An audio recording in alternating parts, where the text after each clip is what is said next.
when you were? When I was in Hong Kong as a visiting scholar, this is the Chinese University of Hong Kong. And I really can resonate with what you said about symbolic capital. And this is how I wrote this poem. And this is Hong Kong. Hong Kong is Hong Kong, Hyong Kong. Are there any Chinese speakers here? Hong Kong is actually Hyong Kong. Okay. So, but this poem was going to be published by Chinese University of Hong Kong. I had to reach out to a larger audience. So what happened was, I then said, I decided to translate it. I said, smells of fragrant harbor, riding into the pine and bamboo hills of CUHK, Chinese University, Hong Kong. There is green pine and bamboo in the air. Mists unfold on the wide screen, and Tang Dynasty rides into the Tolo Harbor. Centuries unfold before me as the light autumn wind blows in on the slope. The terrain of the years I climb. I smell dim sum in steamed bamboo, stacks upon stacks of hopes, good wishes, and fun.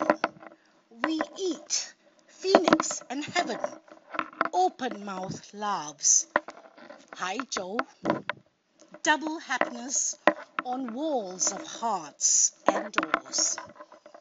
Citrus mandarin peel wafting as it brews in lotus and pork bones in Taipo Market.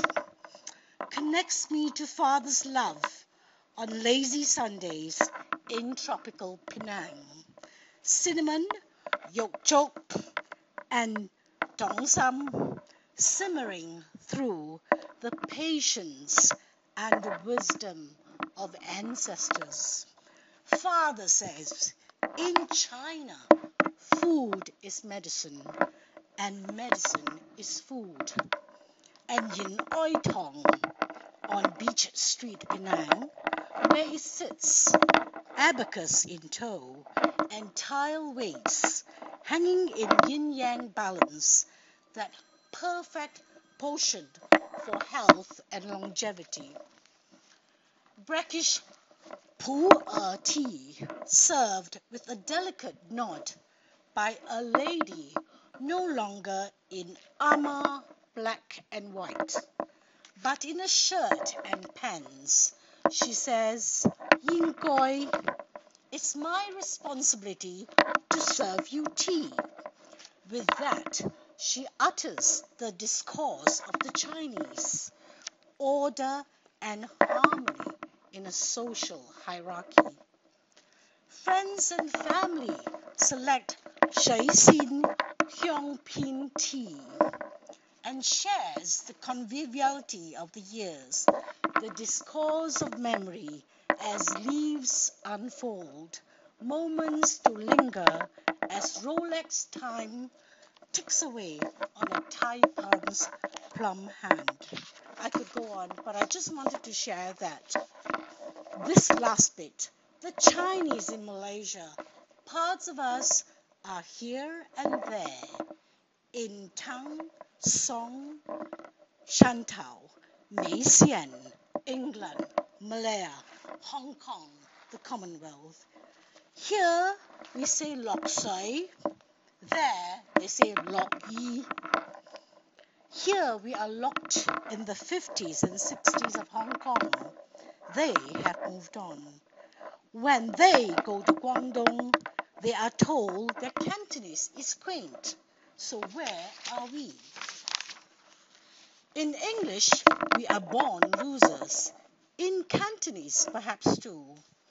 As I sip tea from Longqing Mountains, I believe there is dim and some dim sum, touches of heart and poetry in various tongues. Thank you. Can you make the point a little bit more that I was trying to say is in that poem, I was trying to reach out to a global audience. This book was going to be published in English, but my identity is multicultural, multilingual. I just could not write everything in English. So I had to draw on what you say. Yeah. And capital and education and social networking and really Exactly. people in high So that I enter different worlds and connect with different people at different levels. I don't think you will understand, like you said, what a person brings into a text, interprets from the text, is never completely what the author intended. You take what you can. We live in multicultural, complex worlds. The English that I speak is not exactly the English that you speak. Am I a born loser? Are you a born loser when you don't speak standard English? Why did a singer engage with Spanish? The lifeblood, his first language. He had to enter the game because he was on a global stage. But at the same time, he had to be connected to the voices in him. And I think as teachers in a multicultural, multilingual world, we must recognize that there's the politics of recognition. If we, as Ania said, engage with the voices that people have, every one of us have different voices. And yes, I think we are on to more engagement and partnership. Thank you. Thank you, Professor Koo. I actually was unlucky. I actually didn't have to. I don't know. I didn't chase career. I just wanted to finish my PhD in style. So I read many books by Bourdieu, and whoever ever touched the book by Bourdieu knows that that was a feat. Very complicated but beautiful books. Anyway, so we've got this educational, social, symbolic capital, and they're very good points of focus against which we could actually analyze our own ways of working with children. So, for example, just to wrap up for today, because it's a lot of stuff for today, when we were creating the PowerPoint with different tools, to give students tools to explore how different books start, how different books look like. If we were to now assess the choices that we would have actually inserted in that PowerPoint in terms of the educational, social, and symbolic capital, what culture would be winning?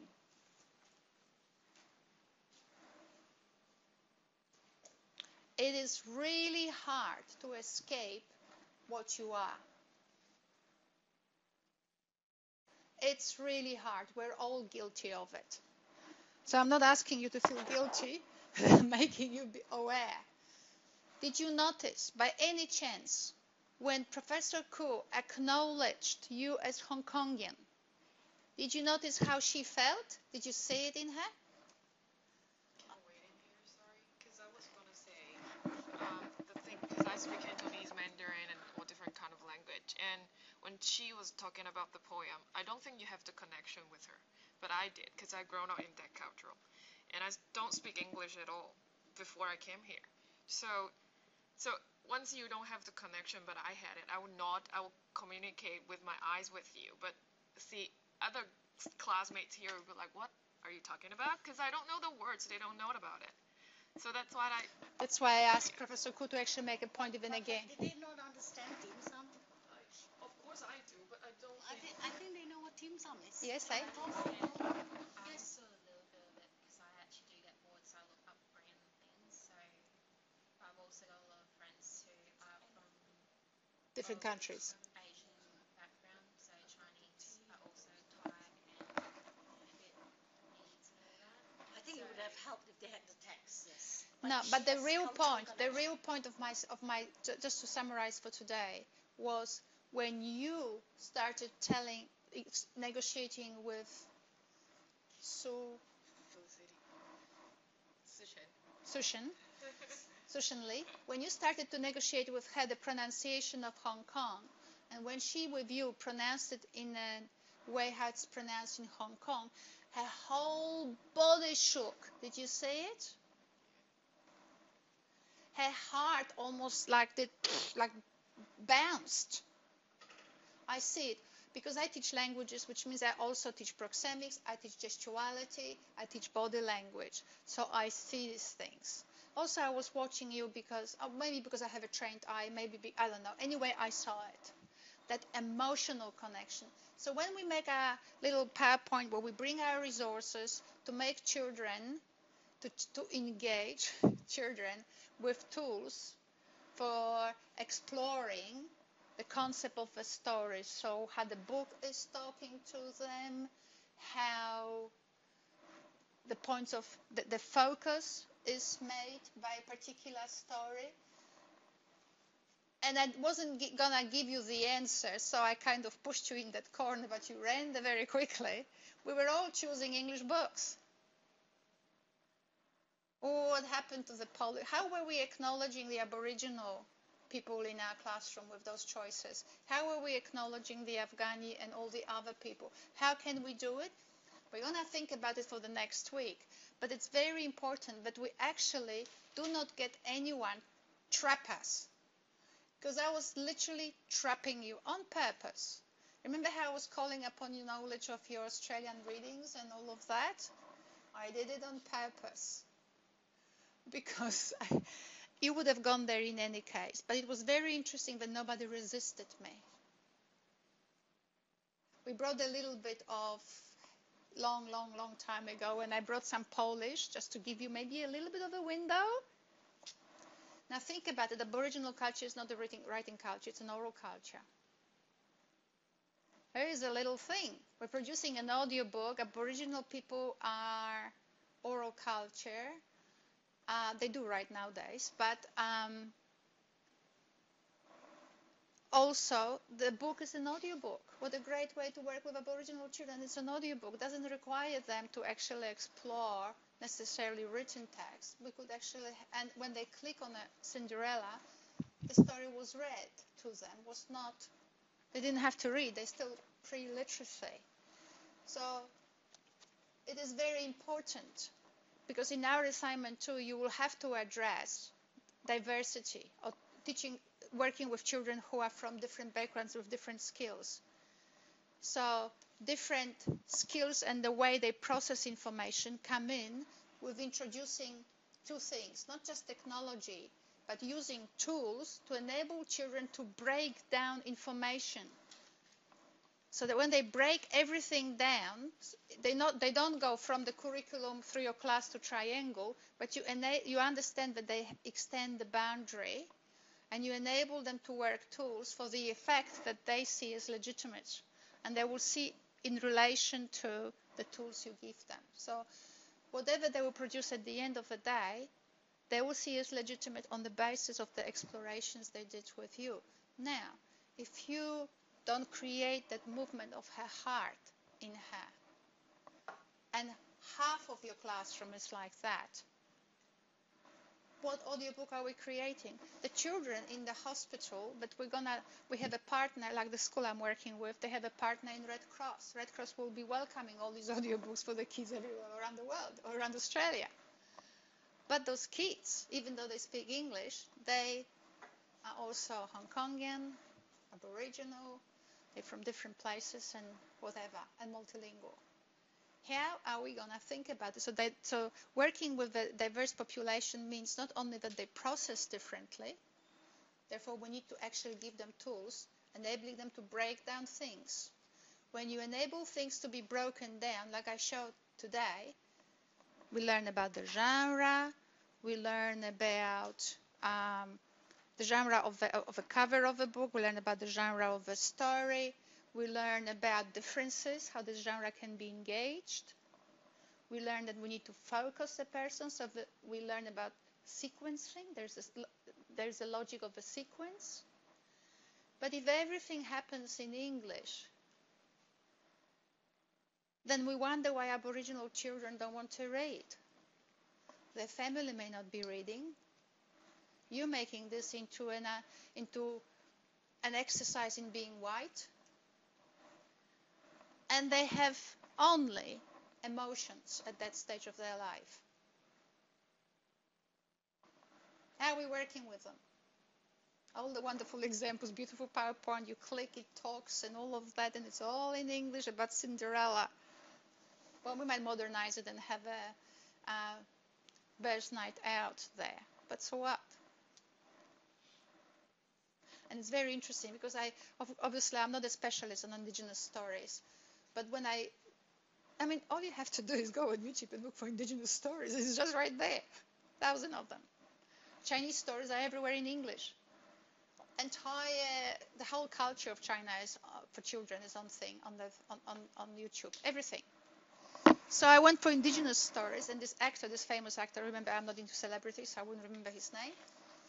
Whether it's Aboriginal or American, I don't remember people's names because I just am a little bit not in a celebrity culture on purpose. But he sits down with those children who are somewhere on the playing in the sand pit, and he goes, what you would not do in Australian culture. He says, he points the finger. Do you do that in English? You don't. And now I'll tell you a story. You feel it? You feel it, do you? It's beautiful, isn't it? It's lovely. Finger focuses them. Finger focuses their attention. It's not about pointing fingers. It's about focusing attention of little children. And rather than once upon the time or whatever, it's, and now I will tell you a story. It's very nice. So, you see, when we actually start bringing in all these things, and when you don't have Afghani resources and you have no idea about how they do it, you take it out of them. Research shows that children who come from migrants' family are more likely to read and have a knowledge have a willingness to read and people read to them in those families than from other backgrounds in Australia, which are more uniform. They probably read something in Afghanistan. They actually can tell you a story and so on. Bring it out. If you don't have it on your PowerPoint, bring it in. Create it with them in classroom. A little picture. Where will we put that? Can you record your voice and say it? Wow. The Afghani child or Sudanese child, all of a sudden, that sticks out, all of a sudden is so legitimized. His story is on the teacher's PowerPoint as a resource. Isn't it lovely? And we still haven't finished the audiobook. The children finished first. Now we're working to actually make it a bit more polished and educated, so we create expansion. But when we do it slowly, there's no devil beating us to finish the whole thing in half an hour. We break it down slow. We cover the whole curriculum for the year, but by focusing at each time on a different aspect. Slowly, slowly, slowly. And the kids love it. They're legitimized. You feel good. Everybody feels good. And there's absolutely no need for a frontal cortex at all, except for you. You have to have one. All right. So any questions?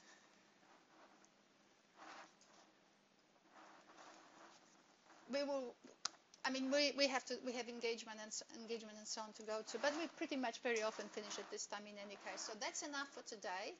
Has any one of you seen on LearnLine the little story I created, which is called the love story? Wasn't it nice? Can your students do that? There's so many pictures out there in the world. Now, you have to know that on YouTube, what you can do, children's things you can actually show on YouTube, but you can actually have it by click only or private video, doesn't really matter. So you can actually play with permissions who can view it. But from the beginnings of YouTube, I was violating every copyright on the planet. And they let you. And with times, they do it differently. So nowadays, when you violate the copyright, like I did for that video, I have to check my account now. But typically what they do, in your manager's account of your channel, they will ask you, have you used this particular music in your video? And you say yes. And they can live with it. They're fine. As long as you acknowledge it, it's fine.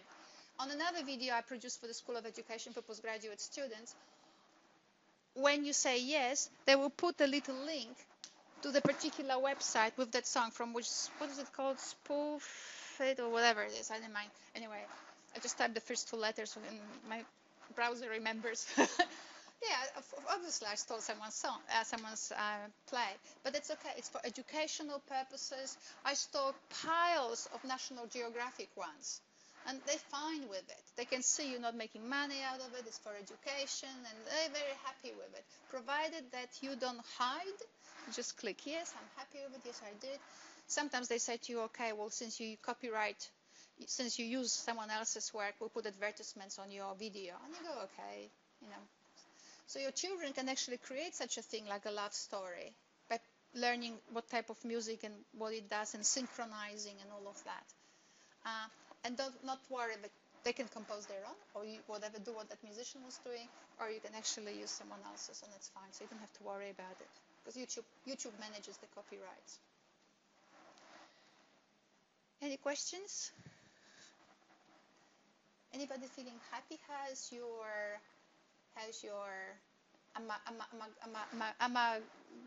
amygdala working? All positive, all networks switched on. All right, I'll see you next week. And please, if you don't mind, share whatever your impressions were of today's class, whatever happened, and other people will read it because it's another way for people from away to link into this unit. Because when you write it, they link through your eyes and through your feelings, and because they are in the same sort of situation as you, or like they have to sort of somehow work with this content, they relate to your story better. So that's really worthwhile, and I love reading that stuff. I mean, literally, it's just amazing, and you're working through your own reflections and personalizing it. It's just the best. It's just beautiful work. And as I said, you can use these even postings not just as a text and reference it, but you can use it also as examples of showing reflective literacy of a teacher. So play with it. I will mark expansive, engaged thinking. I don't look necessarily question, answer.